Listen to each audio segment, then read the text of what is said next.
Rewrite, Romania pro, open, classic division से पहले तक। दोस्तों, रोमानिया प्रो इस साल सच में एक धमाकेदार शो रहा। कुछ इवेंट्स ऐसे होते हैं जिनके बारे में बस बोलने का मन करता है, क्योंकि वहां एथलीट्स ने इतनी जबरदस्त परफॉर्मेंस दी कि आंखें चकाचौंध हो जाती है। यही बात इस रोमानिया प्रो पर भी लगी। मुझे लगता है ये साल का एक बड़ा टर्निंग पॉइंट रहा। बड़े बड़े इंटरनेशनल नाम अब सीधे 2026 के महान मंचों पर दिखेंगे, और यही कारण है कि यह शो देखना खास बन गया। ओपन बॉडी बिल्डिंग में इस बार जो टाइटल गया वो एंड्रयू जैक ने अपने नाम कर लिया, और यह भी कोई सरप्राइज नहीं था, बल्कि उम्मीदों के मुताबिक हुआ। पर सिर्फ जीत तक ही बात नहीं रुकती, जीत के पीछे कई बातें चलती है, और वही मैं अभी शेयर करूंगा। अगर मैं एंड्रयू जैक की बॉडी पर सीधे बोलूं तो सच में कहना पड़ेगा, कई जगहों पर ये ओलंपिया वाले फॉर्म से भी आगे दिखे। इस बार वे और बड़े लगे हैं, और कंडीशनिंग में और सख्ती आई है। ओलंपिया में तीसरा आकर भी वे खुश नहीं थे, और कई लोगों की राय भी यही थी कि इस साल उन्हें टॉप पर होना चाहिए था। खासकर जब हमने रोमानिया में उनका इंटरव्यू देखा तो उन्होंने खुद कहा कि जजेस के डिसीजन से मैं संतुष्ट नहीं हूं, और कई बार उन्होंने ये भी कहा कि मुझे फर्स्ट आना चाहिए था।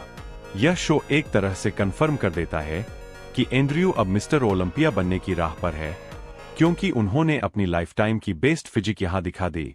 ओलंपिया के मुकाबले यहां उनका साइज और हार्डनेस दोनों बढ़ा दिखा, और इसका कुछ क्रेडिट शो लाइटिंग को भी जाता है। हमने पिछले कई शोज में खराब लाइटिंग देखी थी, पर इस बार आयोजकों ने लाइटिंग पर ध्यान दिया था और फिजिक सच में शाइन कर रही थी। आओ एंड्रयू के कुछ स्पेशल पोज पर बात करें। फ्रंट लेट स्प्रेड में आज की तारीख में शायद ही कोई उनकी तरह इतनी डोमिनेंस दिखा पाए। उनकी चेस्ट, शोल्डर और फ्रेम ऐसे है कि सामने खड़े दूसरे एथलीट छोटे दिखते हैं। चाहे डायरेक्ट लम्सफर्ड हो, हडीशपन हो या सैमसन दौदा, ऐसे पोज इस तरह नहीं दिखा पाए। कई जगहों पर देखकर ऐसा लगता है कि अब इन्हें मिस्टर ओलंपिया बनना ही चाहिए।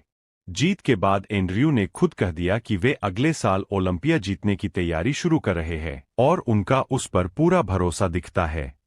हर साल कोई ना कोई एथलीट अपनी एक साल की हाई बटोरता है, और मुझे लग रहा है कि 2026 एंड्रयू का साल बन सकता है। रोमानिया ने उन्हें बहुत जबरदस्त शुरुआत दे दी है, और अब उनका कॉन्फिडेंस हाई है। यह लोग भी देख रहे हैं, और चर्चा भी बढ़ रही है।